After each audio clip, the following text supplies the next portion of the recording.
my fellow peasants, how you all doing? The pain that I'm experiencing right now. I just spent the weekend, all of Sunday, recording and editing this video, and the whole thing corrupted on me. The whole goddamn lot. I lost all my files. So this is going to be a very modestly edited video, but I definitely want to cover it because this is the 4 DLCs that got announced at PAX East for Final Fantasy 15. So we knew that they were coming.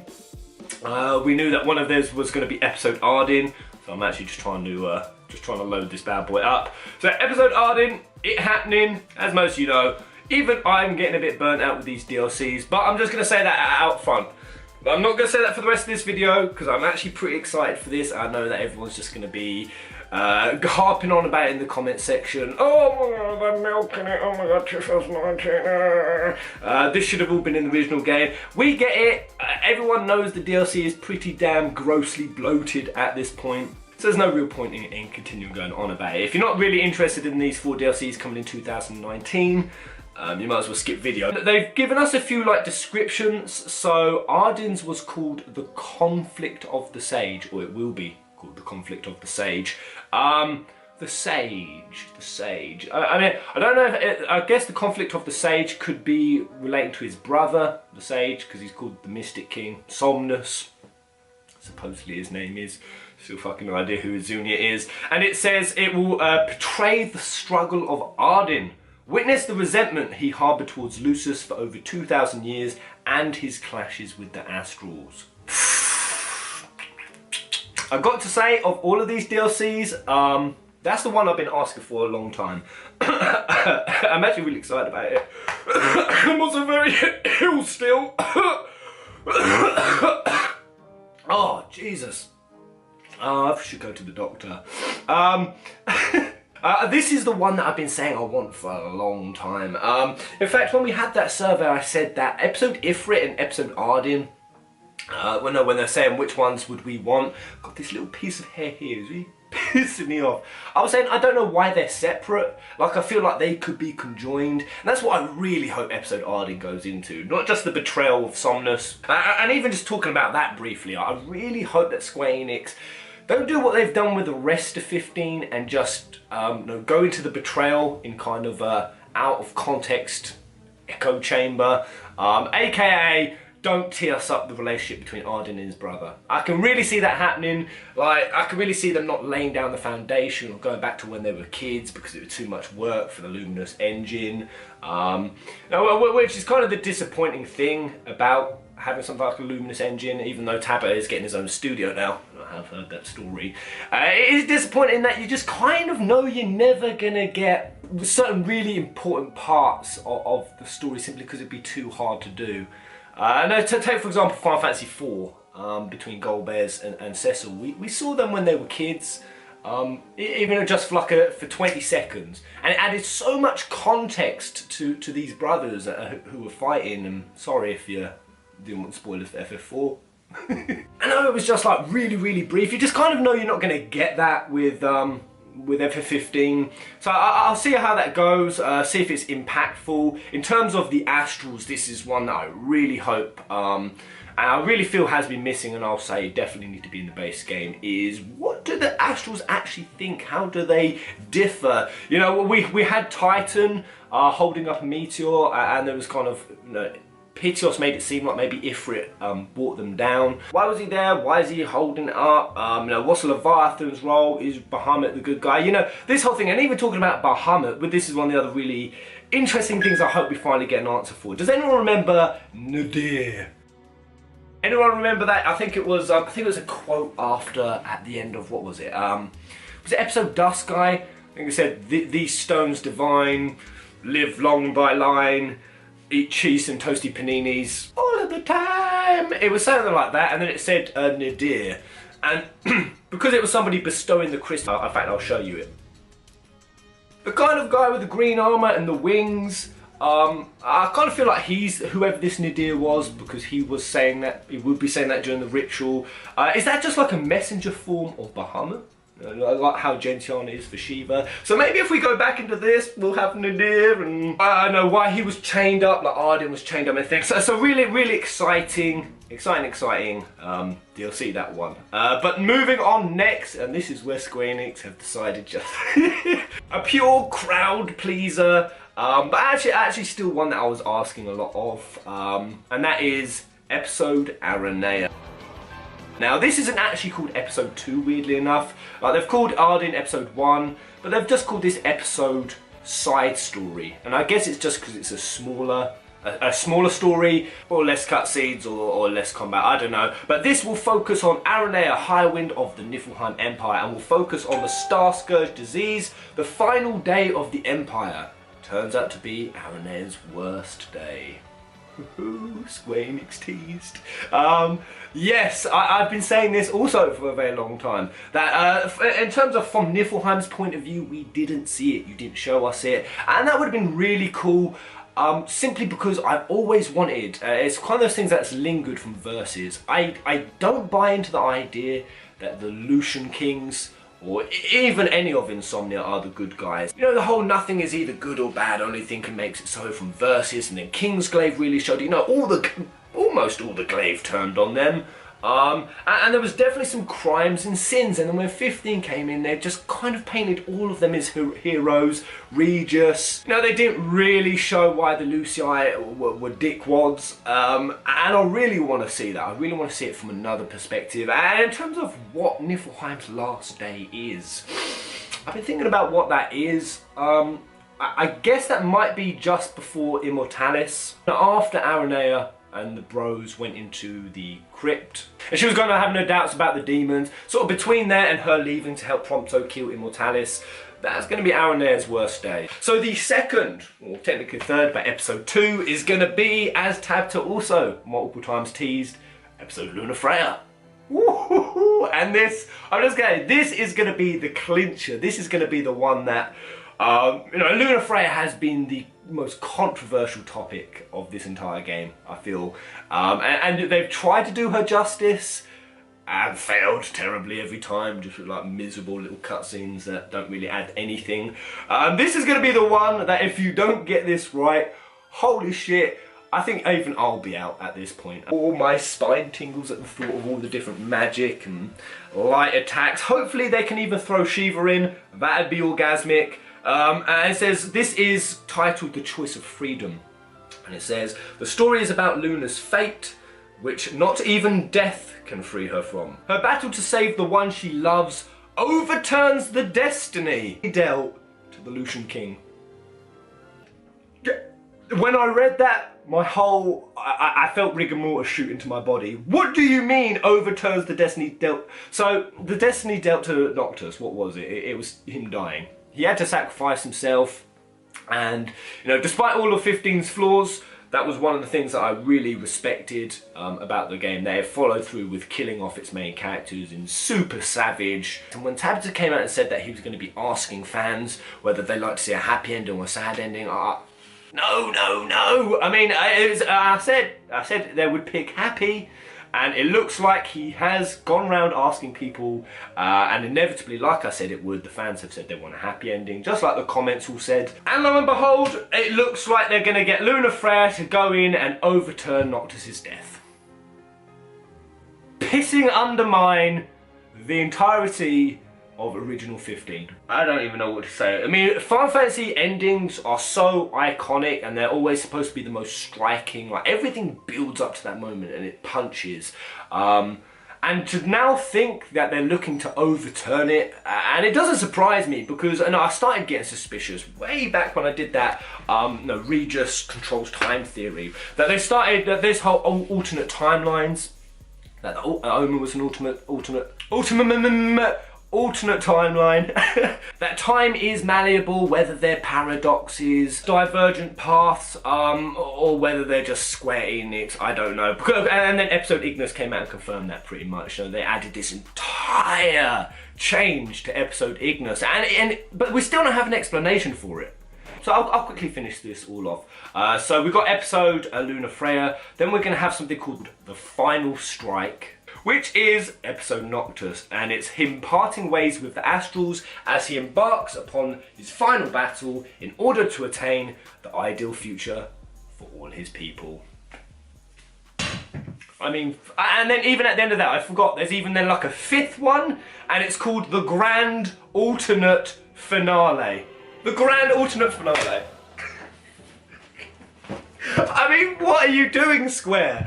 What are you doing? And I'm just going to say, when they did this in episode Ignis, they created this alternate timeline. What are we supposed to take from episode Ignis about why that version ended up happy? AKA the bros survived, Noctis survived, Ravers survived. They did go into the tower and the Dawn came back. We didn't actually see them kill Ardyn. So I don't know whether they're going to be picking up from that, I'm not sure. But it kind of made no sense, because the reason why Noctis decided, right, no, fuck this, enough is enough, is because his boy Iggy died. His personal nanny, maid and chef died, and he was like, fuck that, hell no. And he got up and he said, no, I'm not accepting this. And he shoved on the ring without thought. It was like, boom, I'm on my mission. He really, with Ignis, it was like a no, no. I'm not going to let this happen. And then we got to go back to, so why didn't that happen with Lady Lunafreya? When Luna died, Noctis didn't put on the ring. He kind of didn't accept what he had to do. He was really just mopey, undetermined. Well, not undetermined, no, fuck that. That's a really poor choice of words. It wasn't undetermined. But you know what I mean? Like, why was it different with Ignis? Do you just care more about him? Why didn't Lunafreya's death spur you to just shove that ring on and get shit done? Yeah, it looks like it even says here. So we got like a little picture. The concept for the new DLCs is to realise a future everyone longed for. And we've even got like a little picture of them in a picnic. For some reason, Noctis is hugging Ardyn's leg, which is very peculiar. I don't know who Lunafreya is plaiting the hair of. I really don't know. I don't know who that chick is. And then there's even another bit saying the theme is an alternate grand finale. So it looks like, yeah, they're just changing everything. They're changing everything about the ending. Undermining it, and I do see it as undermining, because you know, you can say, oh well, you can have both endings and accept it, but realistically, anyone who likes 15 still at this point, and I'm one of them, I loved it. I loved 15. It really struck me, the ending. Just go back and watch my playthrough. I was blubbing like a little baby. Anyone who liked that ending and liked it enough to continue this far, even into 2019, they came to accept the ending that you put in there, the tragic ending. I don't really see anyone left who's hanging out for a really happy ending. Maybe there are, but I don't know. I feel like this could be the kind of DLC that ends up pissing off more people than it actually inspires or titillates. And I mean, what do we even mean by the ending that they all want? Just them being alive? Because that's the kind of a thing that really annoys me about it, is you laid up all of this, you know, the Lucian household, corrupt, the crystal bringing magic into the world, and it's very unnatural. Like, only 2 families had magic. And to me, the symbolism of 15 and Noctis' sacrifice was kind of the same as what it was similar in Lightning Returns and FF13. It was handing the world over to humanity. You know, carving a new path for a future, even though it wasn't for him. It was a selfless act. And him saying goodbye to the bros and all the people he met on the journey, and leaving it in their hands to continue his legacy. That was so beautiful and so profound. And now you're just coming in saying, oh no, Noctis is going to carve a new path for his people. He brought back the Dawn. What else does he need? Lestalum and Dave have had a fucking economy running in the Dark Ages for 10 years. I mean, what is Noctis coming back for? Is he coming back to implement new economic trade policies? What, Medicare for all? Is he coming to implement free healthcare, free education, or closing tax loopholes for the upper 1%? What the fuck does Noctis need to actually carve a future for? If the demons are gone and Ardyn's gone, I don't really see what that is. And maybe that's it. And even the Lucii are gone. Maybe that's it. Maybe we are going to be jumping off from the episode Ignis point. And maybe Ardyn isn't fully gone. But regardless, it's so fucking stupid to be doing it this way, because there's so much in 15 that it still has to be fleshed out, and you can flesh out, that the fact you're pretty much reopening a whole new plot line. Like the original game, it hasn't had enough fleshing out. It's still a skeleton. I mean, it's not a skeleton anymore. Admittedly, between then and now, you've added like a few giblets and maybe like an outer layer of flesh. A very, very thin layer. But there's still so much more to do. And now instead you're opening this whole other divergent path, which inevitably you're not going to be able to fully explain. You're not going to have time to, because you're still going to be trying to do these within the confines of what you did the previous episodes. So I don't know. I'm really super dubious about the concepts of where they're taking it. At the same time, I'm really excited. I really am on the fence. I'm really excited because since then, since the last wave of DLC, or even the original game, it has come on so far. And I think that as we saw the brother episodes go from Gladiolus to Prompto to Ignis, the quality did jump. I don't think anyone's really going to deny the quality did jump up. The focus on story did jump up. Tablet started realising the priorities and what people wanted. Sure, they then released some other stuff that were wetter than a fat fish's flange. Kind of looking at you, 15 A New Empire, Monsters of the Derp, kind of maybe, well actually no, I was going to say Comrades now. Comrades is great. And that's another bit of news. There's going to be 2 new bits of Comrades in 2018. And we've even got a little picture here to show you guys. We've got Ardyn, Noctis, Aranea, Luna. So it's the dawn of the future. I am really excited because we've seen them increase in quality. Tablet's getting his own Luminous studio, which shows that Square Enix are going all in. They're going all in on Luminous. I would have been really happy about that until I found out that they plan to do nothing but new IPs, which is very shit, because I maintain now that that just means our franchise was used as a testing ground and we're not actually going to reap the benefits of it within our franchise. So I know that sounds selfish, call me a selfish arsehole, but that's how I feel about it. And I'm skeptical based on what I have seen, but I'm going to say that it's not a case that there's no way they can pull this off. They really could. If they implement something like that, Regis crafted the Carbuncle figurine when his son was affected with the Demon Scourge and he's looping time until his son has a happy ever after. No, they actually implement something deep and profound like that, and something that actually explains it. And even there's a ton of other plot points they could go with. I wouldn't even be adverse to, maybe something like this, like starting with Ardyn's story and giving us the story and actually start implementing some empathy into us for Ardyn. Empathy for his betrayal. Because I've constantly said, I don't know if Ardyn is the big grand villain we all think he is. I mean, actually, I know he is. He definitely is. He's killed a lot of people. But how justified is it? How much of it is an act, a facade? Maybe Ardyn has been teeing up these timelines. Maybe he's been teeing up this grand alternate finale. And he knew that he had to kill the Lucian Kings in Noctis's one. And to do that, he had to torment Noctis. One of his own great-grandchildren. And maybe he didn't want to do it. And maybe he just did it to break that timeline down, to spur another one. And maybe we'll see Noctis and Ardyn actually have to work together for a new world. Maybe Ardyn does put aside his hatred, and if you go like that, if you go off the divergent path and really give us something juicy and head turning and just swiveling on the plot, then I can get involved. But when I look at this, when I look at you doing episode Luna Freya and it's she overturns her love, all I see, I might be wrong, but it's not you actually, Square Enix, wanting to take this in a new direction. A new direction, you want to make it a masterpiece by taking it in this new path that you have visualised for your game. All I see it as, I kind of get the feeling you're just responding to all the people who said Noctis and Luna didn't have their time together and I'm really upset that they didn't get to be a couple and I didn't like the ending because I can't deal with tragedies in games. A fan service, basically. Just fan serving rather than actually something that's going to be unique and something that you want to put in. Episode Aranea is the same. I mean, Square Enix knows how obsessed the fan base are with those big, juicy, jubbly opies, and they're just kind of, could be wrong, but now they're just putting it in just to satisfy. And I feel like so much with 15 was built around to satisfy, like I said, so many of those Western influences. The Ubisoftification of it, and that's kind of where it felt like it got Ubisofted. or EA'd. And when even Square Enix said, I'll never forget, I nearly shot myself in the head that damn day, or when they said they were looking to EA for influence on how to appeal to a Western market.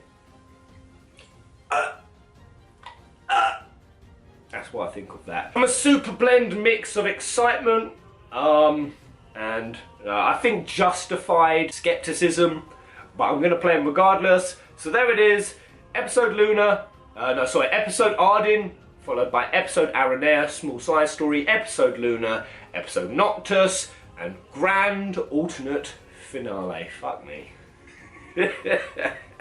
What a time to be alive! So there it is, guys. Let me know what you think in the comment section below. Don't turn it into a flame war. Just be totally upfront and honest. What do you think? Are you excited? Are you going to purchase? And in terms of purchases, there are no details on it. They're not really actually saying this is going to be a second season pass bundle. They've not specifically said that. That's what I suspect it will be. They've not said any prices, but if anyone is expecting that these are going to come for free, nah, mate. Square Enix have a grossly inflated share price that they now have to uphold. So that really ain't going to change anytime soon. Until the next video, guys.